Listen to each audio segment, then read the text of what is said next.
variety of techniques to track progress. So formative assessment give the teachers the evidence of students' understanding.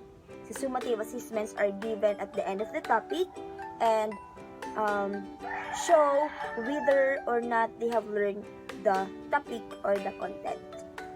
So summative assessments tend to be a more substantial product. So the created product should reflect analysis, evaluation, and synthesis of the information. So in this case, the teacher will create a rubric that clearly shows the students what is expected. So all assessments must be reliable and valid. So the questions or the activities used in an assessment must relate to the content that has been taught. So we know, and I believe that it is important for the learners to see how much they have learned over a long period of time. Sometimes I was wondering how harsh or lenient should teachers assess students, because there are some students, there are some teachers that they cannot control the attitude of the students, or because we have a lot of differences. Each people have a lot of differences and cultures, and that's why being a teacher is very flexible, and it is important to have flexibility. So sometimes I was wondering how harsh or lenient should teachers assess the students. Being too strict may diminish students' interest and participate in their class, but being too flexible can also decrease students' engagement in the class. So therefore, the teachers apply differentiation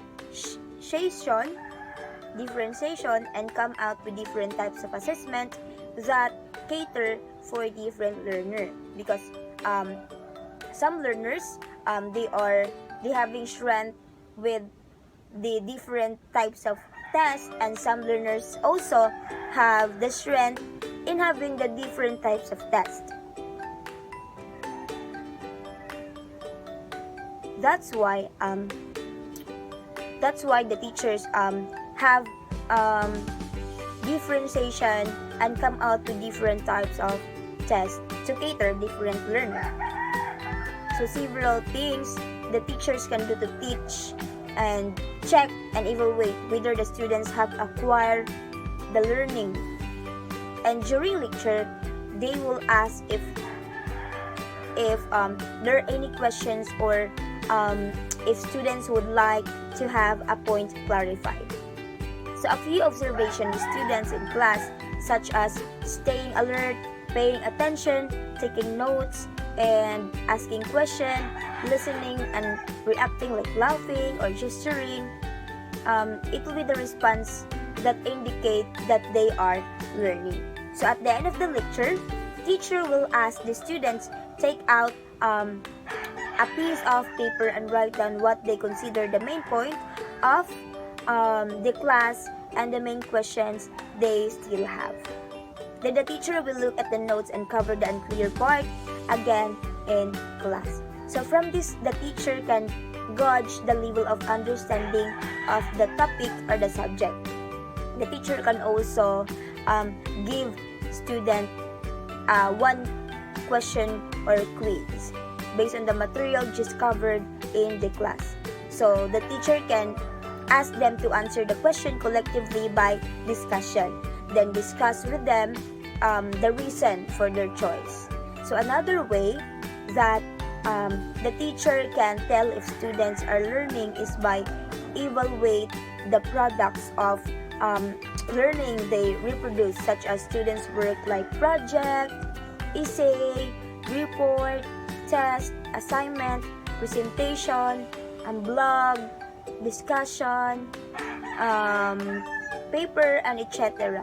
So if most students fail the test, it might indicate that the subject was not taught adequately, or the assessment was so poorly written that the students were unable to apply their knowledge appropriately. By checking the students' performances, the teacher can tell whether they have learned the subject. Another way to know the students are learning is by having a student reflection and self-assessment. So having students self-assess and assignments make students reflect upon their work to see if they deserve a certain score. The teacher also helps them see their mistakes and rectify them. So a variety of assessments are implemented because some students perform better on one type of assessment than another. They can submit their preferred type of assessment that suit their preferred learning style. So there are a lot of type of tests. So one is group work. So it is a method of instruction that gets students to work together. So there are various benefits and challenges that comes with preparing, developing, and facilitating group work with teaching and learning practices. So group work can be used for both formative assessment and summative assessment. So when assessing summatively, you will need to choose whether you want to assess the outcome of the group work, its product, or the process of the group working together. So benefits of group work or group assessment is that it helps students developing generic skills such as teamwork, communication, and project management skills while engaging in the group process. Next one is we have essay type of test. It requires answer to be written out at some length. An essay type of test is an assessment technique that compels students to respond thoroughly to a question or a prompt by developing systemization and writing an original composition of the student. So the purpose of essay type is to assess students' abilities to construct a logical, solid, and convincing writing a piece. And that's all. Thank you, and once again, have a good day and God bless us all. Thank you. Goodbye.